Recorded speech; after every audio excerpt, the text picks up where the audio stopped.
So I want to just get your thoughts quickly on which everyone's talking about the grooming scandals at the moment.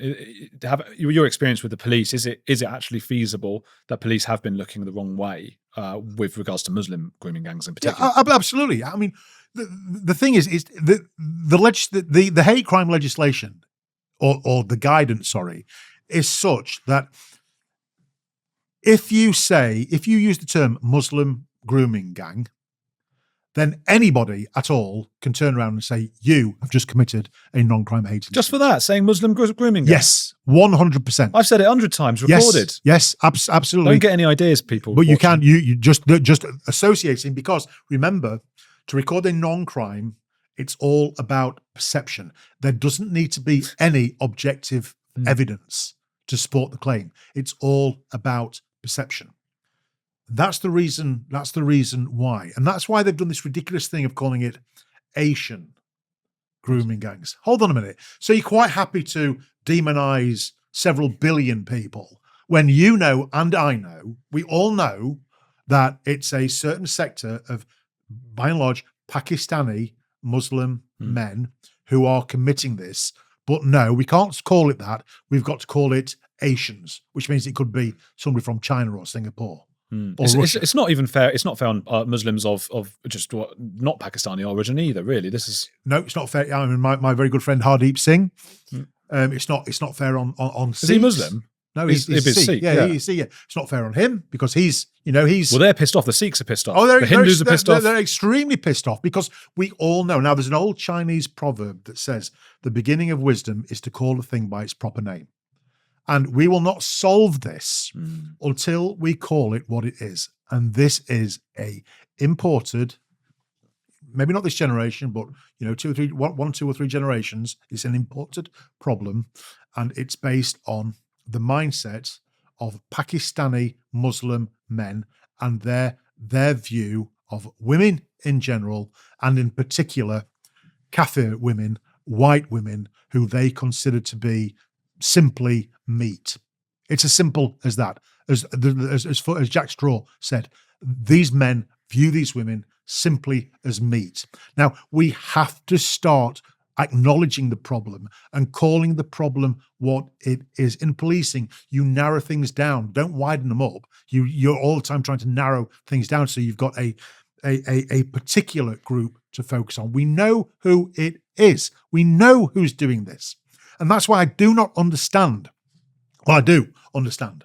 I don't agree with what Keir Starmer, and to be fair, what the previous Tory government did, which was to turn a blind eye to it, to shut their ears willingly to it for fear of being called Islamophobic. I don't give a shit about being called Islamophobic. I'm a Christian, and if you're afraid of Christians for whatever reason, fine. I don't care. I absolutely do not care. Be Christophobic. Yeah, be Christophobic if you like. Yeah. Insult Jesus all you like. I don't care. If it's a good joke, I'll have a laugh with you. Yeah. Seriously, I think the whole thing is nonsense, because what's happened with the Equality Act, we've somehow gone from protecting individuals who belong to a group to protecting the identity of the group itself and to protecting the religion of the group itself. It's flipped on its head, hasn't it? Yes, absolutely. So there's been an anthropomorphism, if you like, from the protection of the individual to protection of the ideology. We've anthropomorphized the ideology via proxy. So if I insult your God, then it's akin to insulting you. And then the claim is that the Equality Act protects me from that. No. Insulting your God, insulting your ideology, insulting your culture, insulting your religion is not insulting you. I can absolutely loathe the notion of Catholic priests, and I can associate them with pedophiles every day of my life. That does not mean to say that I'm going to hate every Catholic, or that I'm going to assume that every Catholic is a pedo or pedo enabler, because I know it's not the case. And there are, I mean, all high control groups like that, they have their own sort of laws. They don't often, I mean, that does happen in Catholicism. It happens in Hasidic Judaism. That's with children, those kinds of things. It does happen. And you'd like to think the communities would call it out. And it doesn't seem to be happening in this instance. The only place where I'm going, well, I don't know now, because I keep hearing conflicting reports, because some people are saying the rate of British Pakistani grooming gangs is far exceeds anything pro rata. And other people are saying, well, hang on, no, actually, actually there's so many white versions of this in Cornwall and certain places like that. So I don't know. I mean, what? Well, that's what you're right. But again, I just very quickly saw a Substack that Paul Embry had done, Yes. and he was today. And I didn't read it fully, but I saw the headline, and he was saying this argument is stupid. It's like saying we can't talk about the mafia because there are other organized crime gangs around the world, and therefore it's unfair and discriminatory to talk about the mafia. Well, that's just a bullshit argument. There may be groom. I'm sure there are grooming gangs down in Devon and Cornwall. I'm sure there are Anglican grooming gangs. Well, we know there are, absolutely. But this is about one particular type of grooming gang, which is Muslim Pakistani men grooming gang preying on vulnerable young women. But I can see why they're pissed off, like some people from that community, because they're going, well, why aren't people like you and me going like calling out the Cornwall ones? Why aren't we focusing on any of that at all? I can see them. I'm just trying to say I can see their point as well. No, I agree. But what they need to do, they need to have voices who will champion them. Just because you're championing one thing doesn't mean you've got to champion everything. That's it. You know, I have people all the time who say, "Great, what you're doing with the police, Harry, but when are you going to turn your attention to the NHS or to the scandal within pharmacy?" I'm like, hold on, mate. Yeah. If you think there's a problem there, you go do that, because I'm talking about this. And we mustn't do this whataboutery thing, I don't think. We know, and we've known for a long, long time, that there is a severe problem about Muslim, Asian, Pakistani grooming gangs. We know that the victims are some of the most vulnerable in society. We know that this is based on racism.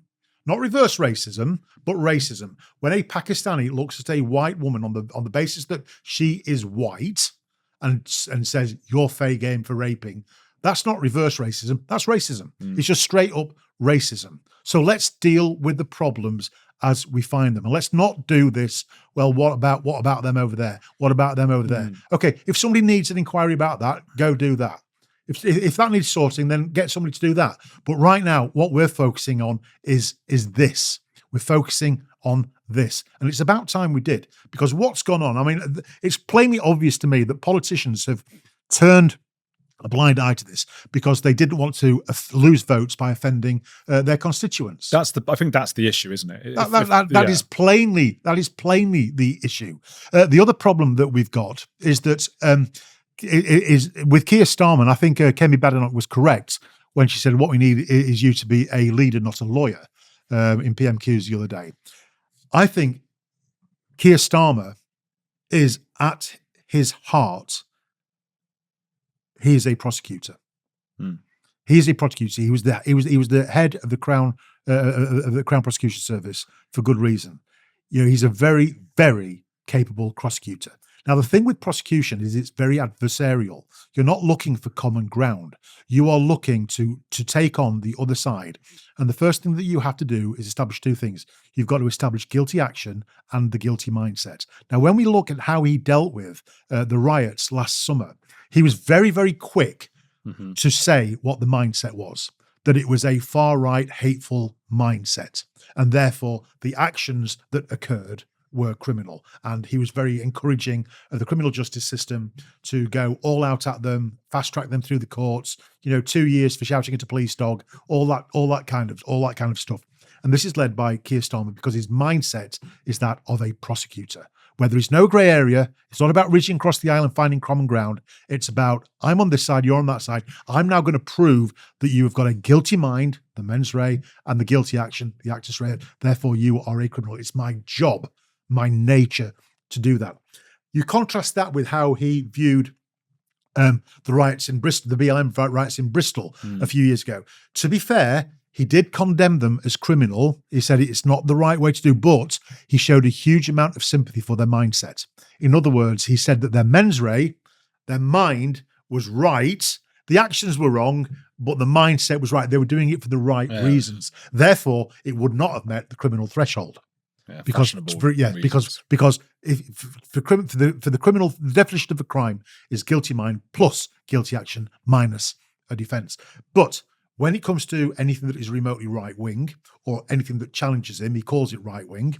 He equates that with mens rea. He equates that with the guilty mindset. And he then interprets every action that comes out of that as being the action of far-right nutters who are Tommy lovers and who need locking up because, and this brings it full circle, left unchecked, we will be on that train to the new genocide.